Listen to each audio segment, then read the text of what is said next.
సుమన్ టీవీలో మీ business promotions కోసం ఈ కింది నెంబర్ను సంప్రదించగలరు.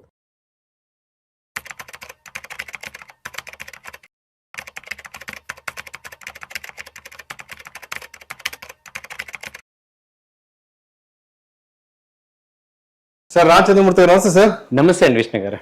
రామచంద్రమూర్తి గారు, గత 2 నెలలుగా జరుగుతున్నటువంటి అమెరికా ఇరాన్ యుద్ధం నేపథ్యంలో లాభపడిన స్టాక్సే ఉన్నాయి, నష్టపోతున్న స్టాక్సే ఉన్నాయి మన ఇండియన్ స్టాక్ మార్కెట్లో. ఎక్సలెంట్ సార్, ఇదొక ఎడ్యుకేషన్ అండ్ ఇన్ఫర్మేషన్ లాగా మీరు కన్సిడర్ చేయండి. యాజ్ పర్ సెబీ రూల్స్ ప్రకారం ఏ సెక్టార్స్, ఇంకా స్పెసిఫిక్గా చెప్పాలంటే సెక్టార్స్ అనండి, దానిలో స్టాక్స్ ఏమున్నాయి, ఏ రకంగా బెనిఫిట్ అవుతున్నాయి. ఇప్పుడు చాలా ఏదైనా కానీ మార్కెట్లో ఏంటంటే ఒక పాజిటివ్ జరిగితే ఒక నెగిటివ్ ఉంటుంది, ఒక నెగిటివ్కి మళ్ళీ ఒక పాజిటివ్ ఉంటుంది. కాబట్టి ఇప్పుడు కొన్ని సెక్టార్స్ ప్రతి ఇన్సిడెంట్లో కూడా కొన్ని సెక్టార్స్ మైనస్ అవుతుంటాయి, కొన్ని సెక్టార్స్ ప్లస్ అవుతుంటాయి. ఫస్ట్ ప్లస్ అయ్యే స్టాక్స్ చూద్దాం. ఆయిల్ అండ్ గ్యాస్ కంపెనీస్ అన్నీ కూడా పాజిటివ్, ఎందుకంటే ఆయిల్ రేట్లు పెరిగాయి కాబట్టి వాటికి ఎక్స్ప్లోరేషన్ రేట్లు కానీ ఎక్స్పోర్ట్ రేట్లు కానీ పెరుగుతున్నాయి. సో ఓఎన్జీసీ కానీ రిలయన్స్ కానీ హెచ్పిసిఎల్, బీపీసీఎల్ ఇవన్నీ కూడా పాజిటివ్గా ఉండే ఛాన్స్ ఉంటాయి. తర్వాత వచ్చి ఫార్మాస్యూటికల్స్. ఈ ఫార్మాస్యూటికల్స్లో ఏంటంటే వీటికి రూపీ వాల్యూ తగ్గింది కాబట్టి ఎక్స్పోర్ట్స్ ఎక్కువ మనీ వస్తుంది. సో కాబట్టి ఏంటంటే ఈ సన్ ఫార్మా, సిప్లా, దివీస్, లూపిన్, ర్యాంబాక్సీ, తర్వాత ఈ కంపెనీస్ అన్నీ కూడా ఫార్మా కంపెనీస్ అన్నీ కూడా బెనిఫిట్ అవుతుంటాయి. తర్వాత చూసుకుంటే ఈ రిన్యూబుల్ ఎనర్జీస్ అంటే ఎక్కువ ఇప్పుడు ఎలక్ట్రికల్ వెహికల్స్ మనం చూస్తే గ్రోత్ బాగా ఉంది. సో కాబట్టి ఎలక్ట్రికల్ పవర్ స్టేషన్స్కి పవర్ ఎక్కువ ఈ కన్జంప్షన్ కావాలి కాబట్టి ఇప్పుడు ఈ Tata power, Adani power, Ratan power, Torrent power, ఈ పవర్ ఆల్ పవర్ స్టాక్స్ అన్నీ కూడా మంచి లీడ్లో ఉన్నాయి. సో ఇవి బాగా గ్రో అవుతున్నాయి పవర్ స్టాక్స్. అలాగే సోలార్కి ఈ ఎలక్ట్రికల్ వెహికల్కి సంబంధించిన కంపెనీ యూనిట్స్ అన్నీ కూడా పెరుగుతున్నాయి. తర్వాత చిప్ మ్యానుఫ్యాక్చరింగ్ ఒకటి బాగా పెరుగుతుంది.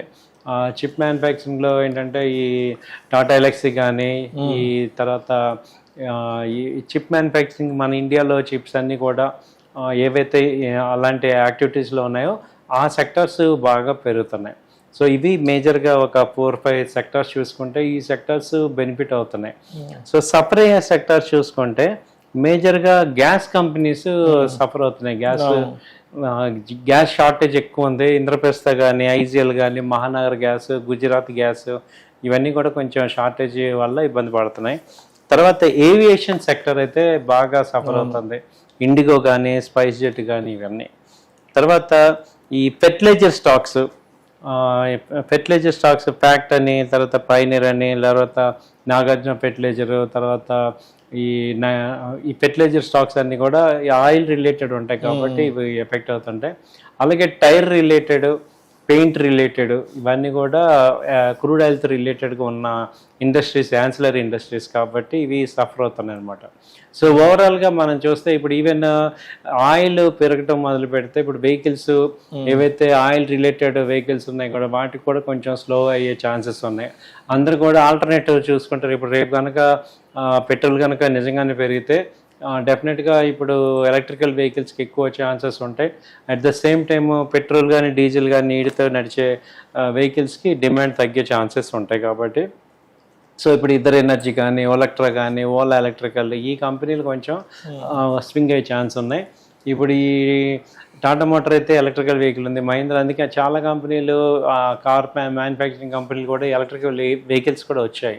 మెయిన్ ఏంటంటే ఇలాంటివి ఉన్నవి పెరిగే ఛాన్స్ ఉన్నాయి. రైట్. సో ఇప్పుడు రామచంద్రమూర్తి గారు, గత 2 ఏళ్ళ నుంచి మార్కెట్లు బాగా వాలటాలిటీలో ఉన్నాయి. ఒకరోజు మార్కెట్లో పడుతున్నాయి, ఒకరోజు పాజిటివ్గా వస్తున్నాయి, రకరకాలుగా ఉంది మార్కెట్. అంటే మార్కెట్లో ఒకరోజు కొన్ని సెక్టార్స్ పాజిటివ్గా ఉంటాయి, కొన్ని స్టాక్స్ పాజిటివ్గా ఉంటాయి, కొన్ని స్టాక్స్ నెగిటివ్గా ఉంటాయి, రకరకాలుగా ఉంటాయి. అంటే ఈరోజు బాగున్న కంపెనీస్ రేపు ఇంకోలా ఉండొచ్చు. కాబట్టి మరి ఇటువంటి యుద్ధాల నేపథ్యంలో మార్కెట్ ప్రతికూల వాతావరణం నేపథ్యం వీటన్నిటిని దృష్టిలో పెట్టుకుని పోర్ట్ఫోలియో డైవర్సిఫికేషన్ అనేది ఎలా చేసుకుంటే బాగుంటుంది అంటారు?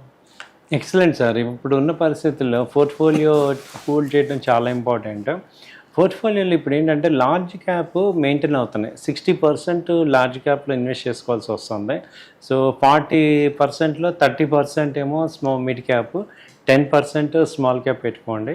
అలాగే సెక్టర్ కంపెనీ కాన్సన్ట్రేషన్ వచ్చి 10% పెట్టుకోవాలి.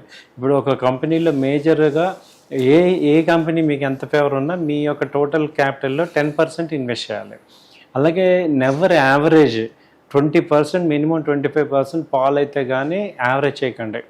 ఊరికే 5%కి యావరేజ్ చేసేసి మనీ అంతా ఒకే కంపెనీలో బ్లాక్ చేసుకుంటున్నారు అందరూ. సో దాన్ని ఇది చేసుకోండి.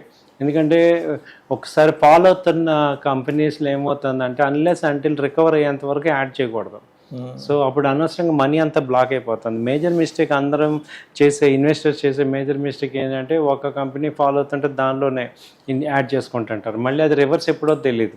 ఇప్పుడు టీసీఎస్ ఎగ్జాంపుల్ ఉంది, అది 4,000 నుంచి ఇప్పుడు 3,000 వచ్చింది. సో దాదాపు 2 years నుంచి యావరేజ్ చేసి ఏమవుతుందంటే మొత్తం అమౌంట్ అంతా దానిలోనే ఉంటుంది. కాబట్టి మిగతా కంపెనీలకు లేదు. సో 10% మీ పోర్ట్ఫోలియోలో ఒక కంపెనీ పెట్టుకుంటే మీరు అసలు మార్కెట్లో ఎంత పడినా మీకేం అవదు. డైవర్సిఫికేషన్ మిమ్మల్ని కాపాడుతుంది.